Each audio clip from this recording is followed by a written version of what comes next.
In this video, we're going to cover how to add and edit grantee details for the JTED program. So once you have JTED access, you'll log into your Illinois WorkNet account, select My Dashboard and the Customer Support Center /iOS icon. That'll take you to the group search page here. And what you'll then do is select the file folder icon up here for provider info. And it'll take you to this tab for appointments, but we're going to select grantee details. And if you're part of more than one project outside of JTED, you'll need to select from the dropdown JTED and the appropriate provider grantee.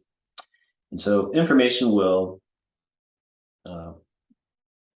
show up down below.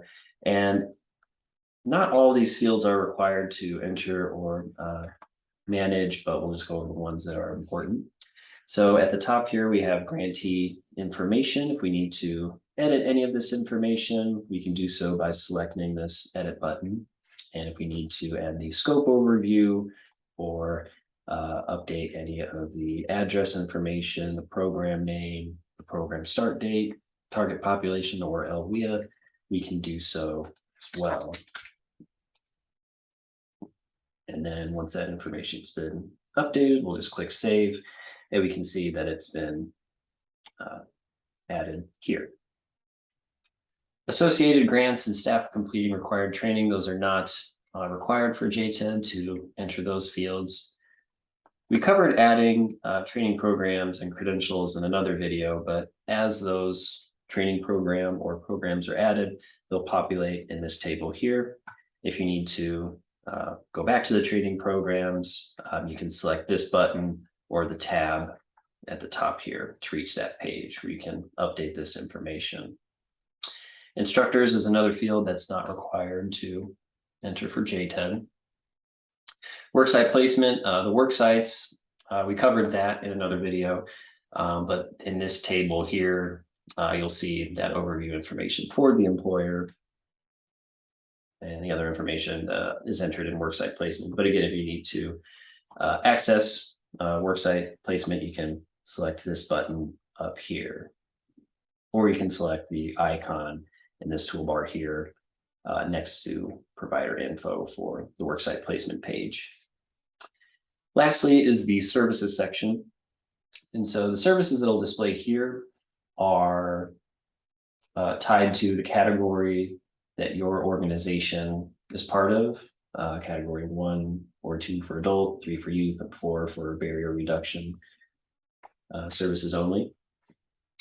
And you can, do a text search here. You can remove some. If one thing that's good about this services section here is when it does come time to adding customers, what you can do is you can apply all these services to populate on the customer's career plans. And in order to do that, what you would do is select this button here, edit services to use on career plans. And you can search through the different services by doing the drop down or text search here, but you'd select the applicable services and press save.